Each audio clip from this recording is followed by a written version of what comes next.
حضرت محدث ابن جوزی نے لکھا ہے کہ حضرت حبیب اجمی ایک بزرگ تھے، ان کے پاس ایک شخص اکثر آتا تھا، بڑا مالدار تھا، ایک ہی بیٹی تھی، وہ بھی ٹانگوں سے معذور تھی۔ تو آپ اکثر اس کو کہتے کہ تو توبہ کر، اللہ کی بارگاہ میں رجوع کر۔ ایک وقت ایسا آتا ہے کہ پھر انسان کا جب کوئی اپنا نہیں رہتا پھر اسے مصلی یاد آتا ہے، لیکن اگر مصلی کی عادت بچپن سے پڑ جائے نا تو پھر ذرا آسان ہوتا ہے اللہ سے دل لگانا۔ وہ اکثر آپ اس کو کہتے کہ ٹھیک ہو جائے گی، تو بیٹی ہے وہ بھی بیچاری معذور ہے، تو کہاں دولت لے جائے گی۔ آج کرتا ہوں، ہم تاریخیں دیتے رہتے ہیں نا اللہ تعالیٰ کو معاذ اللہ کہ رمضان سے میں نے نیک ہو جانا ہے، عمرہ کر کے آؤں گا تو پھر میں پکا نمازی ہوں۔ خدا کے بندو، کس نے تجھے بتایا ہے کہ رمضان تک تو زندہ رہے گا؟ کس نے خبر کی کہ عمرہ کرنے تک تو بچے گا؟ حضرت حبیب اجمی اس کو کہتے تو کہتا بڑی جلدی ٹھیک ہو جاؤں گا۔ ایک دن سویرے سویرے توبہ کرنے آ گیا۔ آپ نے فرمایا کیا ہوا؟ تو کہنے لگا حضرت جی کل ایک 15 سال کا نوجوان ملا ہے اور مجھے توبہ کرا گیا۔ مزہ ہی اس عمر میں اللہ اللہ کرنے کا، نبی کریم سے محبت بھی کرنی ہو تو یہی عمر ہے۔ عشق لگا سی کھیڈاں کھیڈ دی تے پھر مینوں کھیڈاں بھول گئیاں، کجل پایا سی میں یار دے ویکھنے نوں، پھر او دی یاد وچ روندیاں ہی ڈل گئیاں۔ حیدر شاہ اس گلی کدے نہ رولدی پر ہن تے رولدی رول گئیاں۔ جن لوگوں نے ابو جہل کو قتل کیا تھا ان کی عمریں بھی 15 سال۔ ہم تو بڑے ہی نہیں نہ ہوتے ساری زندگی، نہ ہمیں کو بڑا ہونے دیتا ہے، ہم بڑے ہی نہیں ہوتے، یہ تو عمر ہے کچھ کر گزرنے کی۔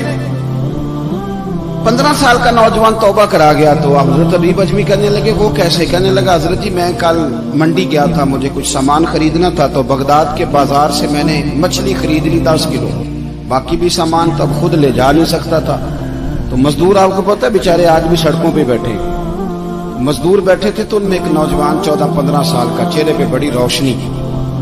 میں نے اس کو کہا بیٹے مزدوری کرو گے؟ کہنے لگا حضور مزدوری بھی کرتا ہوں، پڑھائی بھی کرتا ہوں، اور جو اللہ کو منظور ہو اس کی عبادت بھی کرتا ہوں۔ میں نے اسے کہا کہ یہ میرا سامان ہے فلاں جگہ پہنچانا ہے، کیا لوگے؟ کہنے لگا 3 دینار مزدوری۔ سودا طے ہو گیا، اس نے سامان اٹھا لیا۔ کہتے ہیں رستے میں ظہر کا وقت ہو گیا، کہنے لگا چچا اگر اجازت ہو تو نماز پڑھ دو۔ 15 سال کا چچا، کہتے میں رکھ کے نا وہاں سامان تو پھٹے پہ بیٹھ گیا، نماز پڑھنے چلا گیا۔ باقی لوگ دیر سے آئے، وہ بچہ جلدی آ گیا۔ میں نے کہا بیٹے آپ جلدی آ گئے؟ کہنے لگے نفل چھوڑ دیے، آپ یہی نہ سمجھ لیں کہ کام چور ہے، میں بعد میں پڑھ لوں گا۔ کہتے ہیں وہ دوپہر کا وقت، رمضان بھی نہیں تھا، میں اس بچے کو نوجوان کو گھر لے گیا اور میں نے اپنی بیوی سے کہا کہ بڑا نیک ہے، نمازی ہے، اور راستے میں یہ بھی ہوا ہے کہ میں نے اسے ایک دفعہ کہا ہے کہ یہ مجھے تھوڑی دیر کے لیے دے دو، گرمی بڑی ہے، تمہیں پسینہ آ رہا ہے، میں اٹھا لیتا ہوں۔ کہنے لگا نہیں چچا میں رزق حلال کھاتا ہوں، اگر آپ اٹھائیں گے تو میں 3 دینار مزدوری پوری نہیں لوں گا، پھر پیسے کم کروں گا، میں نے طے کیا ہے کہ اٹھاؤں گا۔ تو کہتے ہیں میں نے اپنی بیوی کو بتایا تو بڑی متاثر ہوئی، کہنے لگی دوپہر کا کھانا پک گیا، اسے کو روٹی کھا لے، رمضان بھی نہیں تھا۔ کہتے میں باہر نکلا، اس کو 3 دینار تھمائے، تو میں نے کہا بیٹے ایک بات میری مانو گے؟ کہنے لگا بتائیے۔ میں نے کہا کھانا پکائے کھا لو۔ کہنے لگا میں معافی چاہتا ہوں، میں نے روزہ رکھا ہوا ہے۔ حضور نے حکم دیا، حکم نبی کریم نے حکم دیا، بخاری مسلم کی حدیث ہے، فرمایا نوجوانوں اگر تمہارے پاس طاقت ہے تو نکاح کر لو ورنہ روزے رکھو۔ حکم دیا، یا نکاح اور یا روزے، یہ سرکار کا حکم ہے۔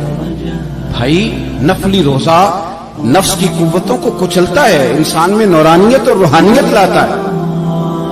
کہتے وہ کہنے لگا میں نے روزہ رکھا ہے، میں اور متاثر ہو گیا۔ میں نے کہا آپ کیا کرو گے؟ کہیں اور جانا ہے؟ کہنے لگا نہیں، میں جس دن 3 دینار کما لیتا ہوں پھر میں مزید لالچ نہیں کرتا، باقی وقت یا قرآن مجید پڑھتا رہتا ہوں یا نبی پاک پہ درود شریف پڑھتا رہتا ہوں۔ آپ بتائیں؟ تو میں نے کہا کہ افطار میرے ساتھ کر لو۔ کہتے ہیں میں اسے مسجد چھوڑ آیا اور خود میں لوٹ آیا۔ افطار کے بعد میں اسے لایا، کھانا کھلایا، عشاء پڑھی، اس کا گھر دور تھا، میں نے ڈرائنگ روم کھول دیا، بیٹھک کھول دی، وہیں وہ سو گیا۔ میری 20 سال کی معذور بچی کبھی چل نہیں سکتی تھی، کوئی طبیب کوئی حکیم میں نے چھوڑا نہیں تھا اس کو دکھایا نہ ہو۔ ایک ہی بیٹی، وہ بھی معذور پیدائشی، اس کے کمرے میں گئے، میاں بیوی اسے کھانا کھلا اور بتایا بیٹے ایک نوجوان ہے، بڑا نیک ہے ہمارے گھر میں، آج بڑا پرہیزگار۔ پتہ ہے حضور نے کیا فرمایا؟ نبی کریم فرماتے ہیں جب نوجوان اٹھ کے تہجد پڑھتا ہے نا نوجوان، تو تو اللہ فرشتوں کے سامنے اس نوجوان پر فخر فرماتا ہے. اللہ فخر کرتا ہے کہ عمر دیکھو اور دیکھو یہ میری بارگاہ. اللہ فخر کرتا ہے, اللہ یعنی خدا خود میرے مجلس میں, اللہ فخر کرتا ہے. اب سوچیں,